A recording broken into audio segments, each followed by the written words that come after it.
Au nom du Père, du Fils et du Saint-Esprit. Amen. Je vous salue Marie, pleine de grâce, le Seigneur est avec vous. Vous êtes bénie en toutes les femmes, et Jésus, le fruit de vos entrailles, est béni. Sainte Marie, Mère de Dieu, priez pour Hugo, pauvre pécheur, maintenant et à l'heure de notre mort. Amen. Je vous salue Marie, pleine de grâce, le Seigneur est avec vous. Vous êtes bénie en toutes les femmes, et Jésus, le fruit de vos entrailles, est béni. Sainte Marie, Mère de Dieu, priez pour Hugo, pauvre pécheur, maintenant et à l'heure de notre mort. Amen. Je vous salue Marie, pleine de grâce, le Seigneur est avec vous. Vous êtes bénie en toutes les femmes, et Jésus, le fruit de vos entrailles, est béni. Sainte Marie, Mère de Dieu, priez pour Hugo, pauvre pécheur, maintenant et à l'heure de notre mort. Amen. Que la gloire soit rendue au Père, au Fils et au Saint-Esprit, comme il était au commencement, maintenant et toujours, dans les siècles des siècles. Amen. Cœur sacré de Jésus, ayez pitié de Hugo. Cœur sacré de Jésus, ayez pitié de Hugo. Cœur sacré de Jésus, ayez pitié de Hugo. Amen. Nous continuons notre marche au travers de ce temps de carême, un temps de silence, un temps au travers duquel on apprend à écouter Dieu. Nous allons continuer le dernier point de la noce à Cana. Jean chapitre 2 du verset 1 au verset 11 qui dit, je cite, « Le troisième jour, il y eut un mariage à Cana en Galilée. La mère de Jésus était là. Et on avait aussi invité Jésus et ses disciples à ce mariage. Le vin se mit à manquer. La mère de Jésus lui dit, ils n'ont plus de vin.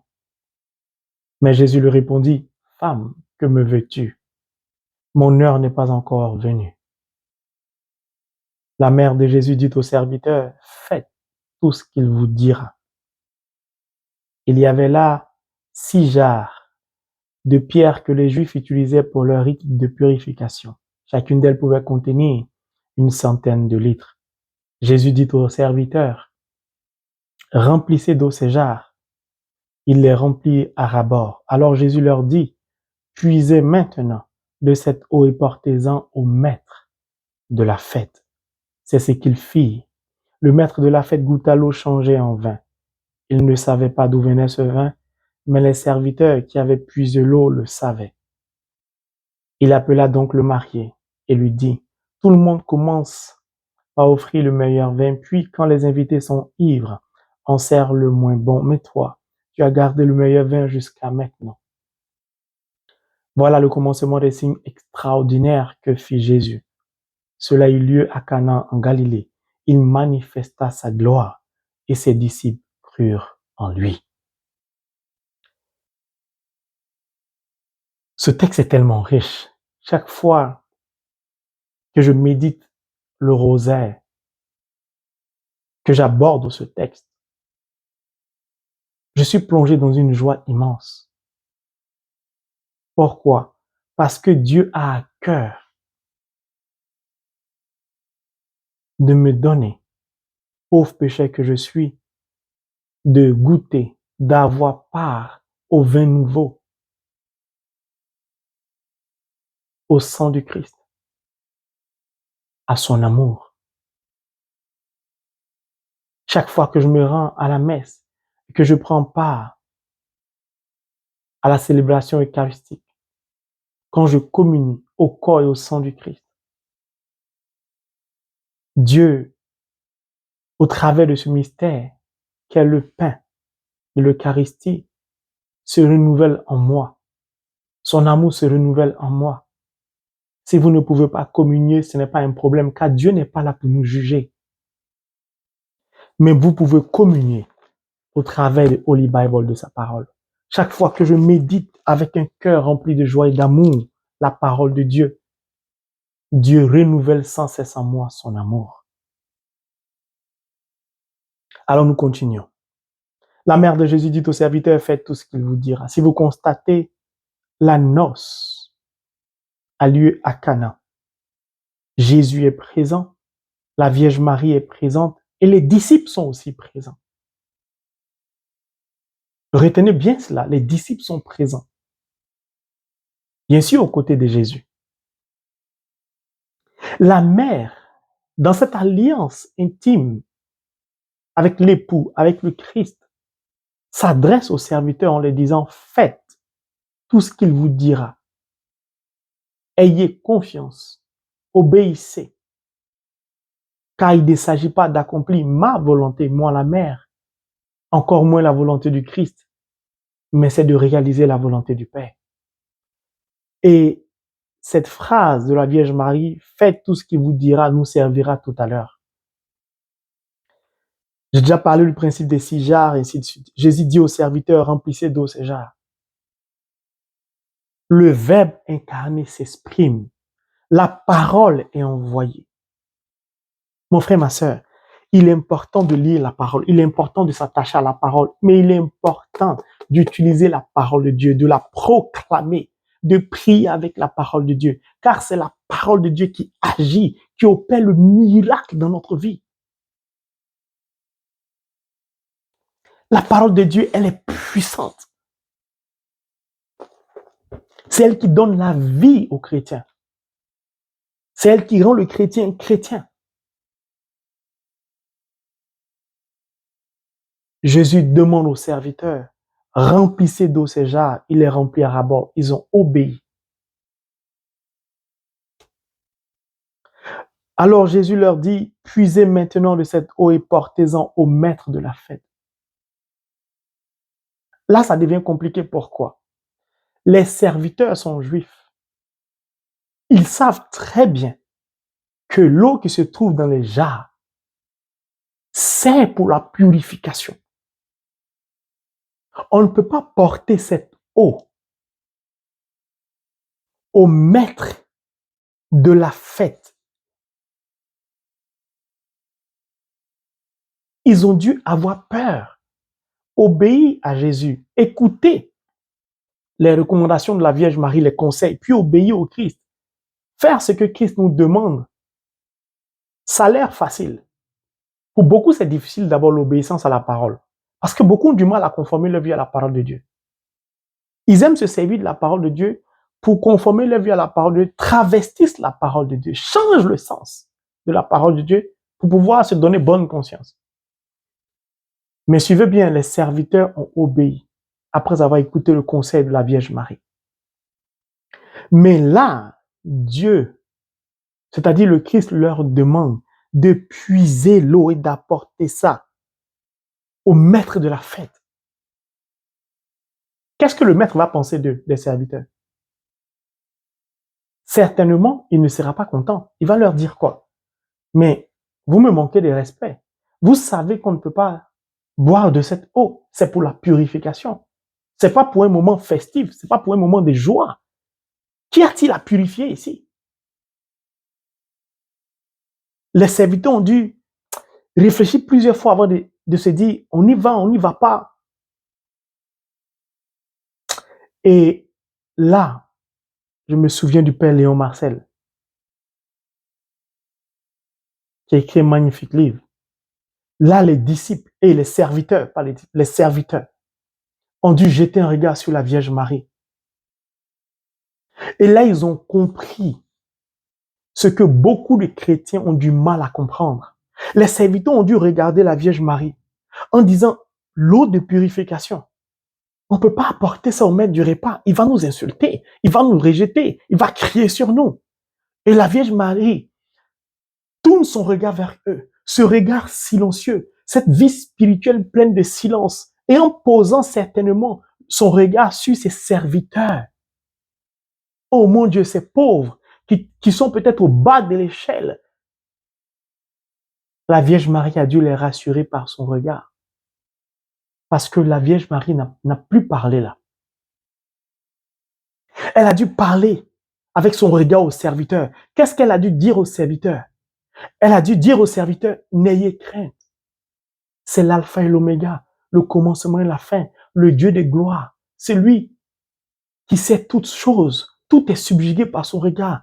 Osez l'aventure, osez le risque. Ayez confiance, essayez de partir, portez cette eau. N'ayez pas peur. Avec lui, il n'y a pas de crainte à avoir. Avec lui, ayez confiance. Avec lui, vous ne serez pas déçus. allez-y. Souvenez-vous, je vous ai dit, faites tout ce qu'il vous dira. Il ne faudrait pas qu'il y ait un frein dans votre vie spirituelle. Il ne faudrait pas qu'il y ait un blocage dans votre obéissance à Dieu. Allez-y. Tout ce que je dis là vient de fait tout ce qu'il vous dira. C'est pourquoi j'aime ma marraine spirituelle, la Vierge Marie. Son regard est silencieux. Lorsqu'elle décide de laisser échapper quelques mots de sa douce, puissante bouche, ces mots-là, cette phrase-là, a une portée spirituelle mystique. Et ça produit beaucoup de choses dans le cœur des chrétiens. Faites tout ce qu'il vous dira. N'ayez pas peur, n'hésitez pas, ne doutez pas. Combien sont ces chrétiens qui, frappés d'un cancer, frappés d'une maladie incurable, frappés d'une maladie cardiaque, frappés d'insuffisance rénale, prient, jeûnent, désespèrent. Parce que l'état de santé n'a cesse de se dégrader. N'y croient plus, ne savent plus à quel saint se vouer. Quand on médite le mystère lumineux et qu'on arrive sur le point de la noce à Cana, on reprend espoir. Parce qu'on se dit, jusqu'au bout, on doit obéir. Jusqu'au bout, on doit servir la parole. On doit servir le Christ. On doit servir Dieu. Ils ont dû jeter un regard sur la Vierge Marie, qui a dit jeter un regard sur eux. Ils ont dû se parler en quelques secondes au travers de leur regard. Et ils ont dit, quitte à être insulté par le maître de la fête, quitte à être rejeté, humilié devant tout le monde par le maître de la fête, nous prenons le risque d'y aller. Comme Meshach, Shadrach, Abednego ont pris le risque d'être jetés dans la fournaise ardente. Pourquoi? Ils se sont dit certainement en eux, ces serviteurs, mieux vaut être humilié, insulté, rejeté parce qu'on a obéi au Christ. Et là, leur décision va permettre au miracle de se produire. C'est magnifique. Alors, qu'est-ce qu'ils vont faire? La Bible, c'est ce qu'ils firent. Donc, ils ont donc porté l'eau d'ablution au maître du repas. Le maître de la fête goûta l'eau changée en vin. Il ne savait pas d'où venait ce vin, mais les serviteurs qui avaient puisé l'eau le savaient. Il appela donc le marié, il dit, tout le monde commence par offrir le meilleur vin. Le maître de repas est celui qui goûte l'eau changée en vin, est la première personne à expérimenter et à vivre le mystère du changement de l'eau en vin. Écoutez-moi très bien, c'est le maître de la fête qui a été la première personne à goûter à ce mystère. Et le maître de repas n'en revient pas. Il ne savait pas d'où venait ce vin. Il n'avait pas connaissance de cela. Mais ça, on y reviendra. Alors, il se tourne vers le marié. C'est là qu'on évoque le marié. C'est là qu'on évoque le marié, c'est-à-dire l'époux. Il dit, mais je ne te comprends pas. S'il y avait un vin de meilleure qualité, pourquoi tu as attendu à la fin de la cérémonie, où tout le monde est quasiment ivre, pour nous donner ce qu'il y a de meilleur? Et là, je suis tellement dans une joie, mon frère, ma soeur, quand vous comprenez les mystères de la parole de Dieu. Parce que ce maître-là parlait avec un titre charnel et terrestre. Mais ce titre charnel et terrestre était la préfiguration de ce que le vrai maître allait vivre. C'est pourquoi je vous ai dit, retenez bien, la Bible dit que Jésus était là, la mère de Jésus était là, Jésus aussi était invité avec ses disciples à ce mariage. Qui parle de disciples parle d'élèves. Qui parle d'élèves parle de maître. Il y avait là donc deux maîtres. Un maître charnel, terrestre, et un maître spirituel, divin. Alléluia. Le roi des rois, le seigneur des seigneurs, l'alpha et l'oméga, le premier-né d'entre les morts. Alléluia. Il était présent, il était là. Le maître des maîtres, le maître incontestable et incontesté était là. Silencieux, mais puissant. Silencieux, mais fort. Un pouvoir humble, une puissance au service des autres. Quel pouvoir de ce maître. Ce maître est mon maître à penser, est mon berger. Quand la Bible dit à l'annonce que les disciples étaient là, c'était bien pour signifier qu'il s'agissait d'une classe. Les élèves sont là, le maître est là. Le maître Jésus était donc en formation. C'est-à-dire, il formait ses disciples à la compréhension des mystères surnaturels.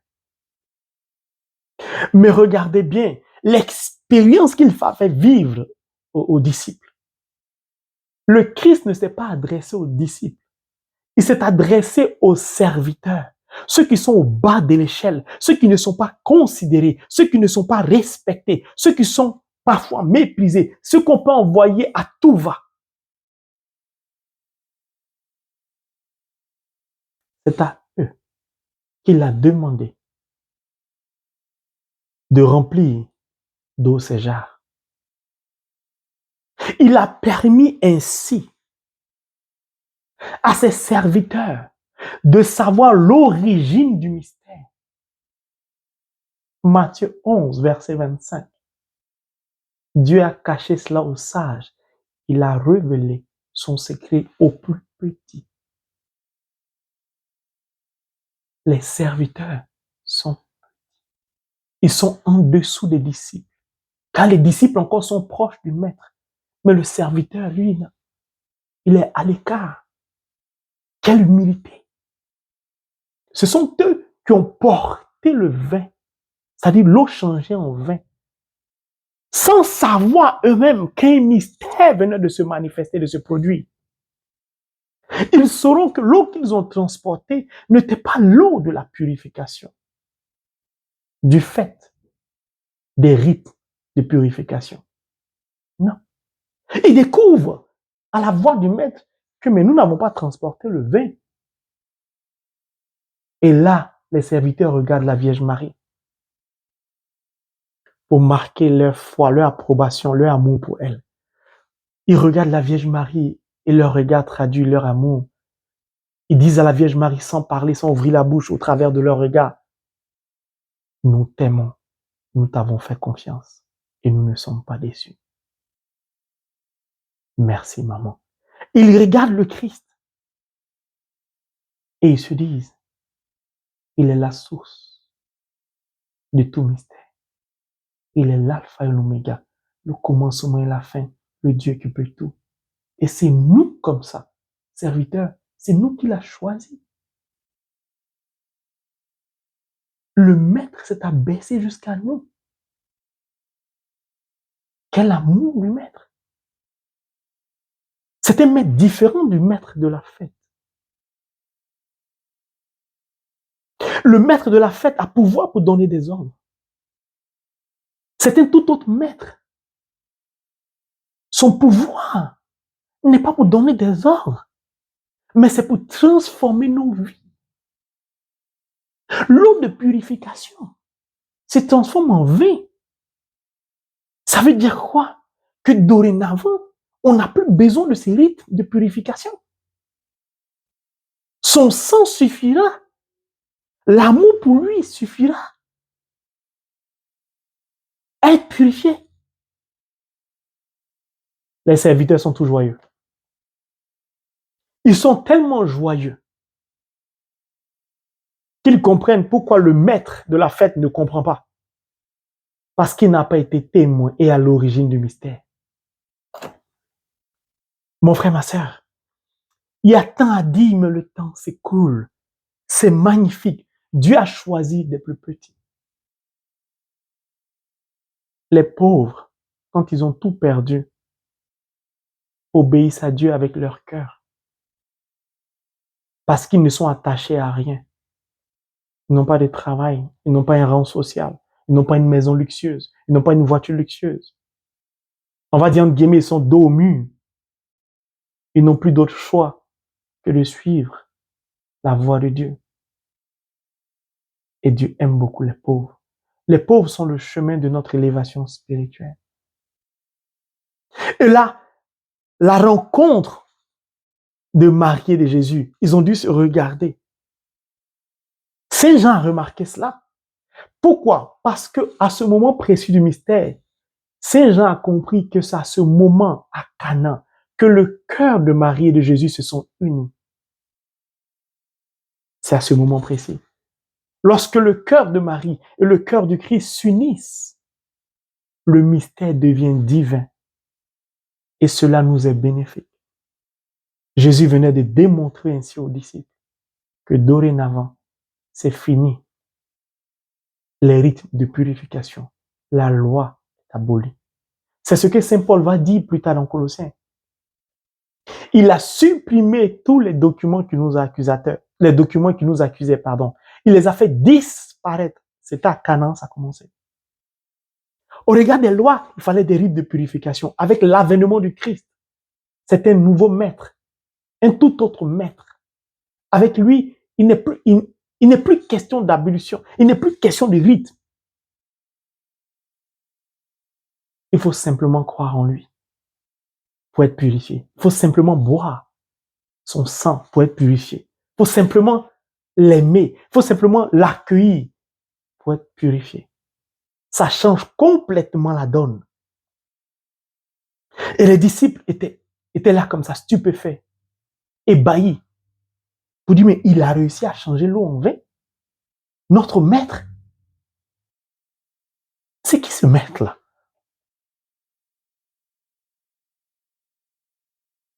Parce que les disciples eux-mêmes venaient de goûter à l'amour nouveau. Venaient de comprendre qu'une alliance nouvelle venait de voir le jour. Cette alliance au travers de laquelle nous sommes tous appelés à un amour nouveau. Car l'amour de l'Ancien Testament était inachevé. Pourquoi? Parce que là, Dieu, au travers du Christ, agit directement à la noce, au travers des serviteurs. Il n'y a plus de prophètes. Hier, c'était le prophète Isaïe, le prophète Ézéchiel, le prophète Michée. Dieu parlait au peuple élu au travers de ses prophètes. La relation n'était pas directe.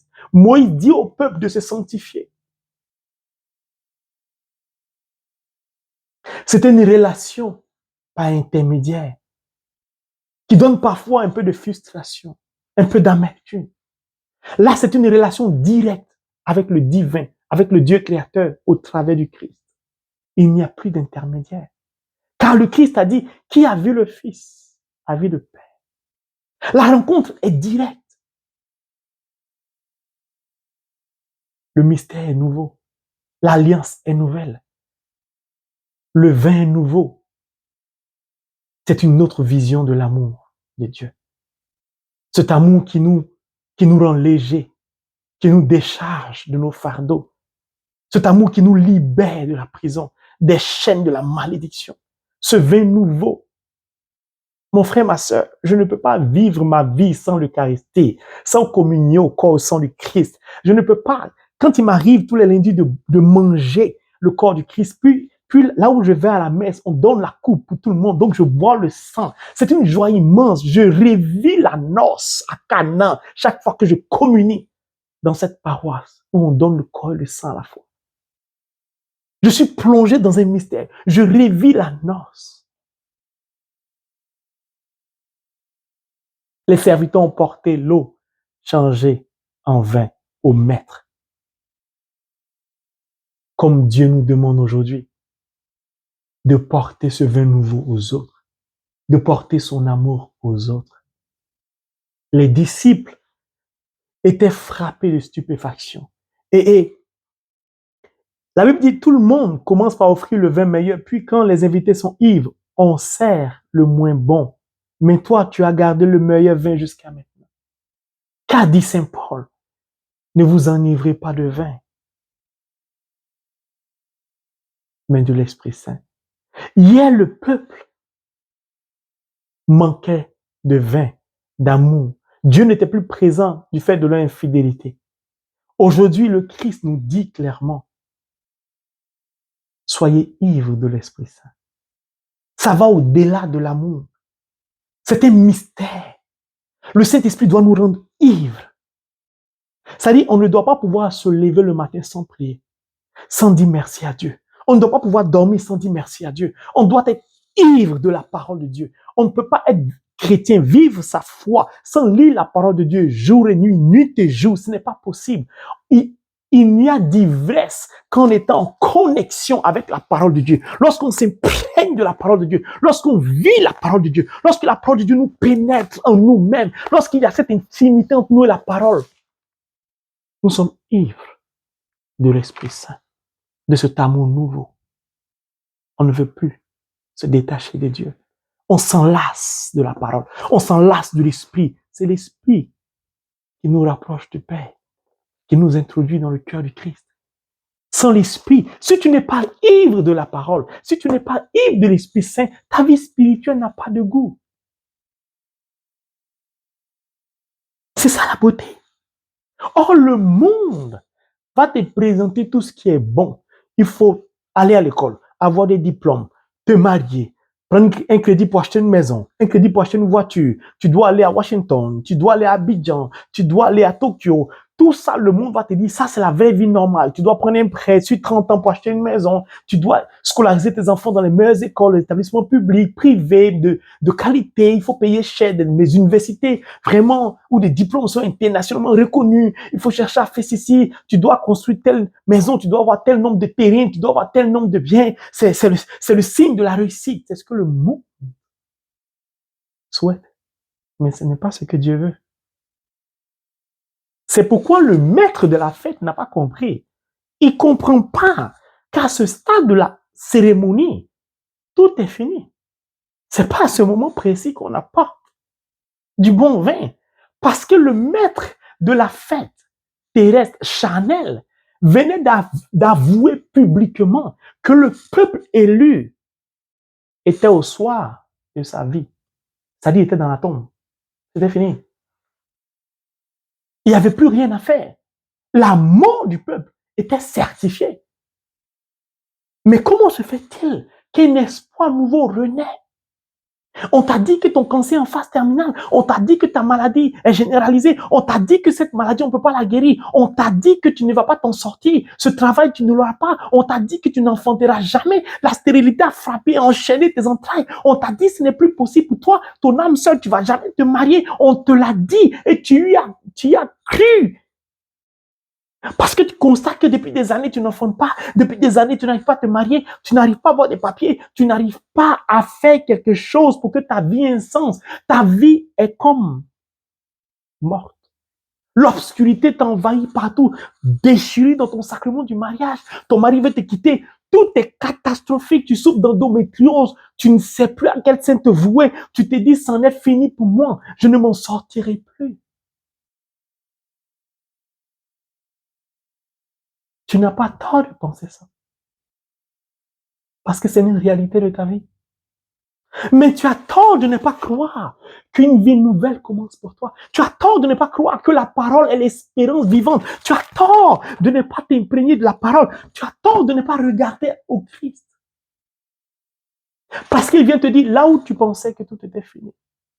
Là où le maître charnel, le maître terrestre, comme ce maître de la fête, qui est le symbole du diable, le diable vient te dire c'est fini. Le Seigneur vient te dire c'est là que commence ton espérance.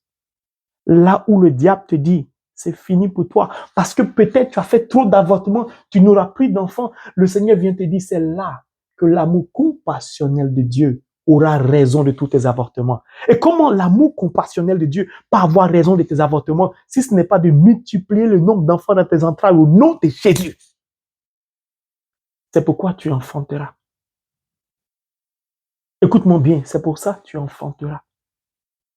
Parce que Dieu a décidé que tu dois goûter au vin nouveau. Ce vin nouveau, ce sera cet enfant qui place dans tes entrailles maintenant. Ce vin nouveau, je dis, écoute-moi bien, il répand la fertilité dans tes entrailles maintenant. Parce qu'il a décidé que son serviteur porte le vin jusqu'à toi. C'est sa parole. Au soir de cet enseignement, ta vie ne sera plus pareille au nom de Jésus. Voilà le commencement des signes extraordinaires que fit Jésus. Cela a eu lieu à Cana en Galilée. Pourquoi la Bible précise ça? Parce que là où a eu lieu la noce, à Cana, en Galilée, c'était un petit village pauvre, comme Nazareth. De Nazareth, rien de bon ne peut sortir. De Canaan, qu'est-ce qui pouvait sortir de bon? Un village pauvre. C'est là-bas qu'a eu lieu le mystère de notre salut. C'est pourquoi la Bible précise, cela eut lieu à Cana en Galilée, ce n'est pas en vain. C'était un endroit inespéré pour beaucoup de Juifs. Rien de bon ne pouvait sortir de là-bas. Comme Nazareth, rien de bon ne pouvait sortir. Le Christ est venu de là-bas. C'est pourquoi la Vierge Marie apparaît toujours dans des endroits pauvres, aux enfants pauvres, aux bergers, aux bergères. Ce n'est pas en vain. La pauvreté est une malédiction, mais le pauvre a du prix aux yeux de Dieu. La Vierge Marie confirme toujours l'annonce des Canaan par ses apparitions. Fatima, Lourdes, Issia, et j'en passe. Medjugorje, j'en passe. Il manifesta sa gloire et ses disciples crurent en lui. Ils étaient disciples. Ils suivaient leur maître, mais ils ne croyaient pas en lui. Ils avaient besoin de voir les signes. Ils avaient besoin de voir la gloire de Dieu se manifester. Il manifesta sa gloire et ses disciples crurent en lui. Beaucoup de chrétiens sont comme des disciples. Ils veulent forcément un signe de Jésus pour croire. Seigneur, si tu fais ça pour moi, Seigneur, si tu fais ci pour moi, Seigneur, si tu me guéris, si tu guéris telle personne pour qui je prie, on saura que tu es Dieu. Et nous nous trompons ainsi dans la prière. Non, nous n'avons pas le droit. Pourquoi? Écoutez bien. Ne lisez pas avec la chair, l'intelligence de la chair. Lisez avec l'intelligence de l'esprit. La Bible dit, il manifesta sa gloire. Et ses disciples crurent en lui. Je ne pourrais pas développer le temps avancé, mais je vais dire ça en une phrase. Le projet de Dieu emmène le Christ à manifester toujours sa gloire dans notre vie pour que nous puissions croire. Quand vous comprenez ça, vous n'avez plus besoin de dire à Dieu, glorifie-toi, montre-moi un signe, agis. La manifestation de sa gloire est la source de la consolidation de ma foi. Or, la Bible nous dit quoi? La foi vient de ce qu'on entend. Ce qu'on entend vient de la parole de Dieu. La parole n'a qu'un objectif, c'est de manifester la gloire de Dieu. C'est pourquoi je vous invite à vous attacher à la parole. Vous lisez la parole de Dieu constamment. La gloire de Dieu se manifeste automatiquement dans votre vie et vous croyez automatiquement. C'est un secret qui se cache là. Je prêche la parole de Dieu et je vois la gloire de Dieu se manifester. Quand je vois la gloire de Dieu se manifester, ma foi se renforce. Mon frère, ma soeur, lis la parole de Dieu. Si la gloire de Dieu ne se manifeste pas dans ta vie, c'est parce que toi, tu n'as pas préparé